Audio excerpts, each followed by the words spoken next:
ஒரு மலக்குடல் ஒரு நான் வெளியே இருக்கும்போது ப்ளீடிங் போகுது அப்படின்னு சொன்னார்னா, அது எல்லாரும் எடுத்துக்கிற ஒரே பைல்ஸ். ஆக்சுவலாக பைல்ஸ்ன்றது என்னென்னா, ஆசன வாயில் ஏற்பட உள்ளக்கூடிய ஒரு இரத்த குழாய் மாற்றம் தான்.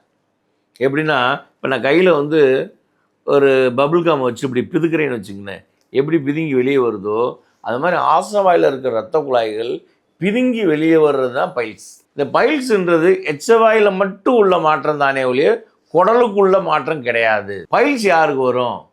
ரொம்ப நேரம் பாத்ரூமில் உட்காந்து முக்கிக்கிட்டே இருக்கவன், ஸ்மோக் பண்ணுறவங்க, உடல் பருமன் கூட வரும், இவங்களுக்கு தான் பைல்ஸ்.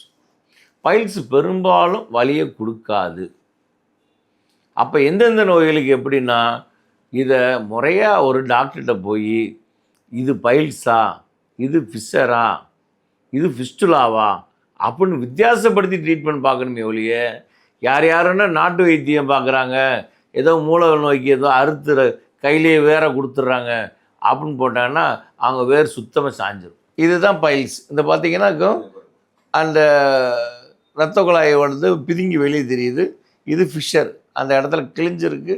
இதனால தான் எரிச்சலும் ரத்தம் வருது. ஃபிஸ்டுலா பார்த்தீங்கன்னாக்கும் ஆஸ்ராவாய் உள்பகுதியில் இருக்க குடலுக்கும் ஆஸ்ராவாய் வெளிப்பகுதிக்கும் இடையில பாதை கம்யூனிகேஷன் இருக்குது.